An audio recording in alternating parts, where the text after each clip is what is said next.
Dear students, आप सभी का स्वागत है मेरे यूट्यूब चैनल पर। और आज हम आपके लिए लेकर के आए हैं पवन दूत का भाग 2, जो कि अयोध्या सिंह उपाध्याय द्वारा लिखित है और उनके महाकाव्य प्रिय प्रवास से लिया गया है। तो चलिए स्टार्ट करते हैं इसकी व्याख्या। और इससे पहले एक बात मैं कहना चाहूँगा आपसे कि इससे पहले जो वीडियो मैंने आपको डाले थे, अपलोड किए थे टीचिंग के, तो उसमें थोड़ा प्रॉब्लम आ रही थी, बोर्ड पे साफ़ नहीं आ रहा था। इसलिए ये वीडियो मैं आपके लिए ख़ास प्रयास करके लेकर के आया हूँ नई टेक्निक के साथ में। तो मुझे आशा ही नहीं, पूर्ण विश्वास है कि आपको ये पसंद ज़रूर आएगा। So thank you.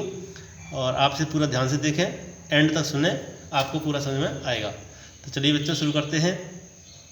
इसका पहला पद्यखंड है, लज्जाशीला पथिक महिला जो कहीं दृष्टि आए, होने देना विकृत बसना तो न तू सुंदरी को।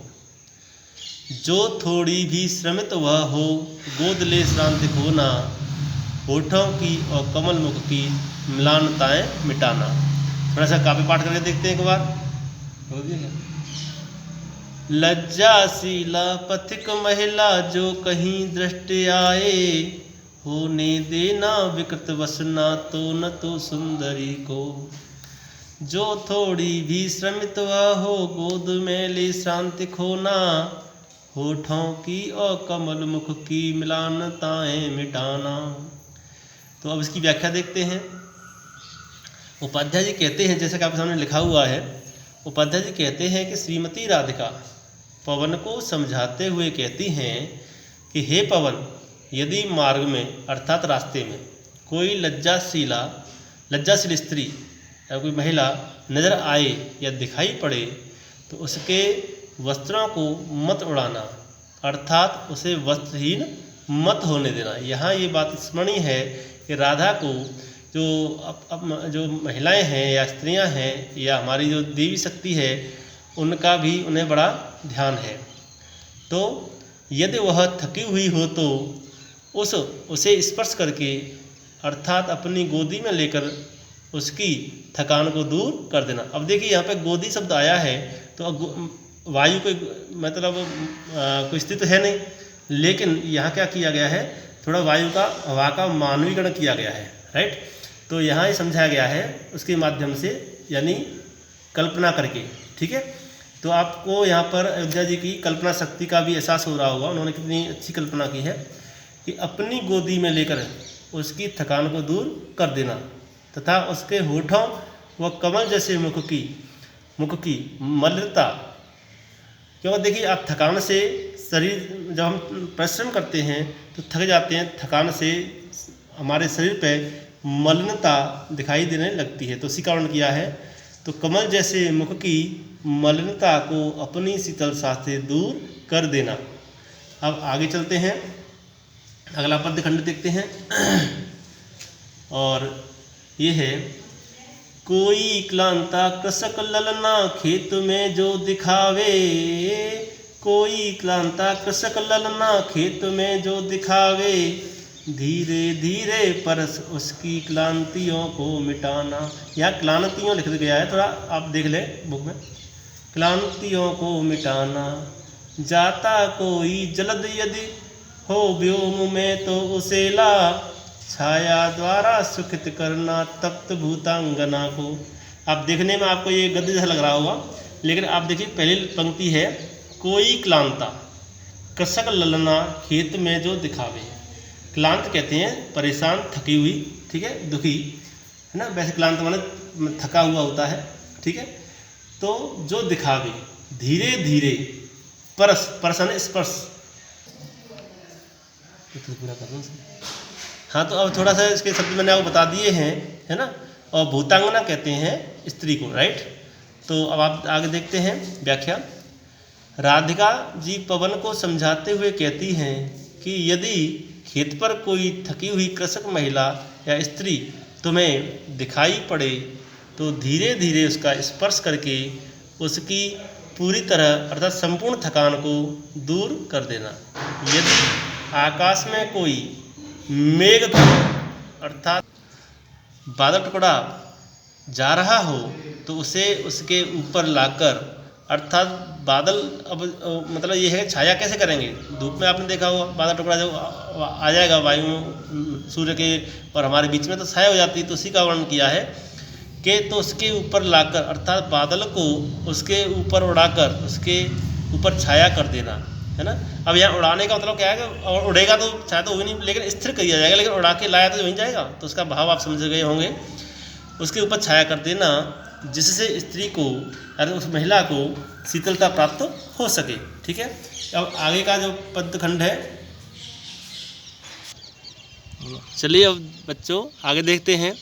अगला पद है कि जाते जाते पहुँच मथुरा धाम में उत्सुका हो, जाते जाते पहुँच मथुरा धाम में उत्सुका हो, न्यारी शोभा वर नगर की देखना मुग्ध होना, तू होवेगी चकित लख के मेरु से मंदिरों को, आभा वाले कलश जिनके दूसरे अर्क से हैं।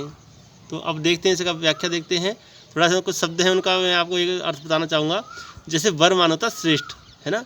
और एक बात बताना चाहूँगा कि ये आपको लग रहा होगा इसमें जो पंक्तियाँ हैं आप किताब में देख रहे होंगे, जाते जाते पहुँच मथुरा, ये पहुँचा हो गया है, पहुँच मथुरा धाम में उत्सुका हो, एक पहली पंक्ति है। न्यारी शोभा वर नगर की देखना मुग्ध होना, सेकंड लाइन है ये। तू होवेगी चकित लख के मेर से मंदिरों को, ये थर्ड है। ठीक है, आभा वाले कलश जन के दूसरे अर्क से है, ये चार पंक्तियां हैं। ठीक है, मदाक्रांता छंद बोलते हैं इसे, राइट। अब व्याख्या देखते हैं कि कवि कहते हैं कि राधिका जब पवन को दूती बनाकर जब भेती हैं तो उसे समझाती है कि हे पवन, तेरे मार्ग में मथुरा नामक नगरी भी पड़ेगी, तू जाते जाते उसकी शोभा को देखना मत भूलना। जब तू मथुरा नगरी पहुंच जाएगी तो वहां की भव्यता तुझे स्वयं ही देखने के लिए अपनी ओर आकर्षित कर लेगी, अर्थात तुझे उत्सुक बना देगी। जब तू अपनी नगरी की उत्सुकता को मत दबाना, अपितु नगरी की सर्वोत्तम और मनमोहक अर्थात मथुरा की शोभा को देखकर उस पर मुग्ध होना मत भूलना, अर्थात मोहित होना मत भूलना। जब तू दूसरे सूर्य के समान चमकती आभा वाले कलशों से युक्त सुमेर पर्वत जैसे विशाल और ऊंचे मंदिरों को देखेगी तो तेरे आश्चर्य का ठिकाना न रहेगा, अर्थात तू आश्चर्यचकित हो जाएगी। और अगला पदखंड है कि देखे पूजा समय मथुरा मंदिरों मध्य जाना, देखे पूजा समय मथुरा मंदिरों मध्य जाना, नाना वाद्यों मधुर स्वर की मुग्धता को बढ़ाना, लेके किंवा रुचिर तरु के शब्दकारी फलों को धीरे धीरे मधुर रव से मुग्ध हो बजाना। तो फर्स्ट लाइन देखें आप, देखे पूजा समय मथुरा मंदिरों मध्य जाना, फर्स्ट है ये। नाना ये बाघों हो गया है, वाद्यों यहाँ पे, वाद्यों मधुर स्वर की मुग्धता को बढ़ाना। क्यों माने होता है हथवा, ठीक है। रुचिर तरु के शब्दकारी फलों को, थर्ड है। धीरे धीरे मधुर रव से मुग्ध हो बजाना, फोर्थ लाइन है ये, राइट। अब हम इसकी व्याख्या देखते हैं। देखिए मैंने आपको पहले से व्याख्या नोट्स लेकर रखी है कि आपका समय भी खराब ना हो, वीडियो भी लंबा ना हो, क्योंकि डाटा भी आपका कम लगेगा उसमें, है ना। तो आपका भी ख्याल मैंने रखा है।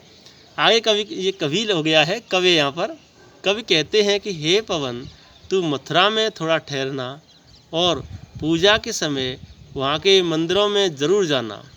वहाँ बजने वाले नाना माने अनेक प्रकार के, नाना कहते हैं अनेक प्रकार के वाद्य यंत्रों की मधुरता को और स्वर दे करके उनकी मधुरता में और वृद्धि करना, अथवा तू वहाँ के मंदिर परिसर में खड़े विभिन्न प्रकार के वृक्षों में से अपनी पसंद के अनुसार कोई वृक्ष चुन करके उसके फल या फूल या पत्ती अर्थात इनमें से कोई भी चुन करके तने, तना कहते हैं पौधे का तना होता है, शब्द रूप फल को ग्रहण करके धीरे धीरे बहते हुए स्वर ध्वनि के साथ मोहित होकर के, या मोहित भी कह सकते हैं, मुग्ध भी कह सकते हैं, मुग्ध होकर के बजाना या मोहित होकर बजाना, ठीक है। अपना राग अवश्य बजाना अर्थात अपना स्वर अवश्य प्रदान करना, जिससे उसके जो वाद्य यंत्र है की ध्वनि में और आकर्षण उत्पन्न हो सके। अर्थात जो वाद्य यंत्र हैं जैसे बंसी होती है और बजाने वाले ताल होते हैं, आपने देखा होगा ढोलक होती हैं, बहुत सारे वाद्य यंत्र आपने बजने वाले, वाद्य कहते हैं बजने वाले यंत्रों को आपने देखा होगा, उनमें और मधुरता उत्पन्न हो सके, राइट। हाँ, तो अब आगे का पद देखते हैं इसमें। और एक बात मैं आपसे और कहना चाहूँगा कि आप इसे अगर नोट करना चाहें तो नोटबुक पे वीडियो को बीच में रुक रुक करके दोबारा देख सकते हैं, लिख सकते हैं, और एक बार में समझ नहीं आए तो सेकंड टाइम उसे रिपीट करके ज़रूर देखें। एक बार देखें, 2 बार देखें, जब तक समझ में नहीं आए तब तक देखें। दूसरी बात ये है कि अगर आपको ये पढ़ाना, इसमें कुछ भी एक भी बात यदि समझ में आई हो, एक भी कुछ भी अच्छा लगा हो, तो उसे लाइक, शेयर और सब्सक्राइब ज़रूर करें, जिससे आपको आगे आने वाले नोटिफिकेशन मेरे मिलते रहें। और मुझे स्टूडेंट्स, आपको ये वीडियो मेरा कैसा लगा, व्याख्या करने का तरीका कैसा लगा, इस बारे में ज़रूर मुझे कमेंट करके बताएं आप लोग। दूसरी बात एक और है, इसमें एक थोड़ी कमी रह गई थी, और कमी ये थी कि मैं आपको जो पद थे उसमें शब्दों के अर्थ नहीं बता पाया हूँ। तो कोई शब्द आपको नहीं आए, उसका अर्थ नहीं आए, यानी पर्टिकुलर शब्द का अर्थ नहीं आए, तो आप मुझे कमेंट करके पूछ सकते हैं, और आगे से मैं इसको भी इम्प्रूव कर दूंगा और उसको बताऊंगा। वैसे व्याख्या में कोई भी चीज़ छोड़ी नहीं है, आपको ज़रूर समझ में आएगी। और इसे लाइक, शेयर, सब्सक्राइब करें, जिससे मुझे भी पता लगे कि बच्चों को पसंद आया या नहीं आया है, राइट। और दूसरी बात ये है कि आप इस वीडियो को दोबारा से ज़रूर देखें एक बार, जिससे आपको पूरा क्लियर हो जाए। और बच्चों, एक बात और कहना चाहूँगा कि आपको मैंने पहले ही वीडियो अपलोड किए हैं आपको पढ़ाने के लिए, अभी भी कर रहा हूँ, तो पहला वाला ठीक लगा, ये ठीक लगा, ठीक है। कौन सा अपना है ये ज़रूर बताएं, राइट। और दूसरी बात ये है कि मैं आपको पहले ही बोल चुका हूँ कि अपने जो भी आपको क्वेश्चंस हों, कोई डाउट हों, उन्हें ज़रूर मुझसे क्लियर करने के लिए कमेंट अवश्य करें। तो आज की क्लास को हम यहीं एंड करेंगे, और देखने के लिए धन्यवाद पूरा वीडियो, थैंक यू। और एक बात, इस समय जो हमारे देश में लॉकडाउन चल रहा है, आपको पता है महामारी फैली हुई है, तो इसमें आप लोग घर पर ही रहें, ऑनलाइन क्लास चल रही है, उसका आनंद लें, और अपने सुरक्षित रहें, घर पर रहें, और अपना ख्याल रखें। Best of luck.